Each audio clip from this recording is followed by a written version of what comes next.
Ray Charles Biography 1930 to 2004. Ray Charles was a pioneer of soul music, integrating R&B, gospel, pop and country to create hits like Unchain My Heart, Hit the Road Jack and Georgia on My Mind. Who was Ray Charles? Ray Charles was a legendary musician who pioneered the genre of soul music during the 1950s.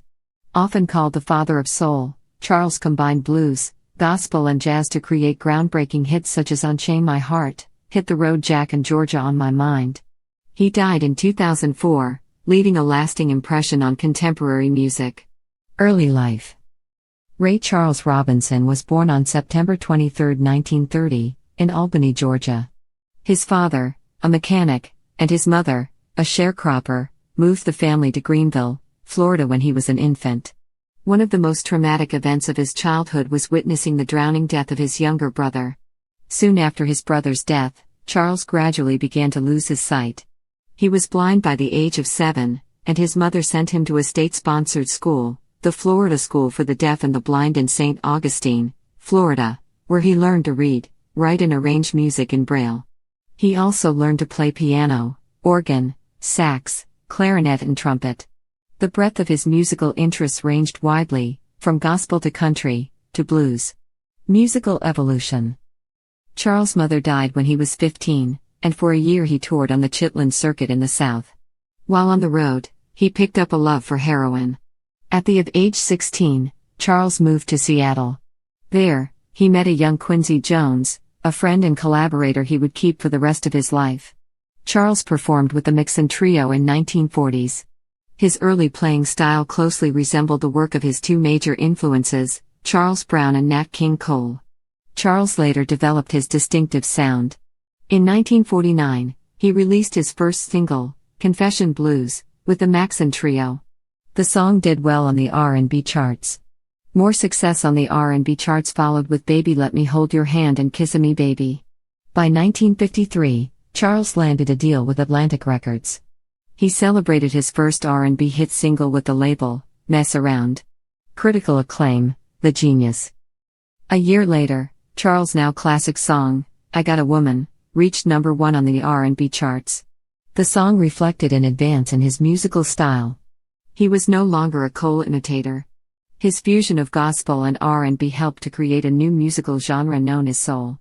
By the late 1950s, Charles began entertaining the world of jazz, cutting records with members of the Modern Jazz Quartet. Fellow musicians began to call Charles the Genius, an appropriate title for the ramblin' musician, who never worked in just one style, but blended and beautified all that he touched. He also earned the nickname Father of Soul. Charles' biggest success was perhaps his ability to cross over into pop music too, reaching number 6 on the pop chart and number 1 on the R&B chart with his hit What Did I Say? The year 1960 brought Charles his first Grammy Award for Georgia on My Mind, followed by another Grammy for the single Hit the Road, Jack. For his day, he maintained a rare level of creative control over his own music. Charles broke down the boundaries of music genres in 1962 with modern sounds in country and western music. On this album, he gave his own soulful interpretations of many country classics. While thriving creatively, Charles struggled in his personal life. He continued to battle with heroin addiction. In 1965, Charles was arrested for possession. Later career. Charles avoided jail after his arrest for possession by finally kicking the habit at a clinic in Los Angeles. His releases in the 1960s and 70s were hit or miss, but he remained one of music's most respected stars. Charles won a Grammy Award for his rendition of Stevie Wonder's Living for the City. 3 years later, he released his autobiography Brother Ray. In 1980, Charles appeared in the comedy The Blues Brothers with John Belushi and Dan Aykroyd. The music icon received a special honor a few years later as one of the first people inducted into the Rock and Roll Hall of Fame. Charles was recognized for his contributions to the genre alongside such fellow luminaries as James Brown, Elvis Presley, Sam Cooke, and Buddy Holly. Charles returned to the spotlight in the early 1990s with several high-profile appearances.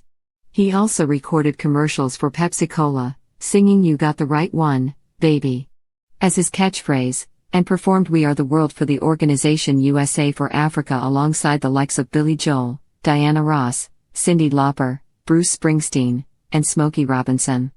Death and legacy. In 2003, Charles had to cancel his tour for the first time in 53 years. He underwent hip replacement surgery. While that operation was successful, Charles soon learned he was suffering from liver disease. He died on June 10, 2004, at his home in Beverly Hills, California. During his lifetime, Charles recorded more than 60 albums and performed more than 10,000 concerts. Longtime friend Jones was just one of many who mourned the passing of Charles. There will never be another musician who did as much to break down the perceived walls of musical genres, Jones stated, according to the New York Times. Ray used to say that if he had a dime, he would give me a nickel. Well, I would give that nickel back to have him still be here with us, but I know that heaven has become a much better place with him in it. More than 1,500 people came to say goodbye to the musical legend at his funeral. B.B. King, Willie Nelson and Stevie Wonder were among those who performed at the service. Movie and final album. Charles's final album, Genius Loves Company, released 2 months after his death, consists of duets with various admirers and contemporaries. His life story became a hit film entitled Ray later that year. Jamie Foxx starred as the legendary performer, and he won an Academy Award for his portrayal of Charles.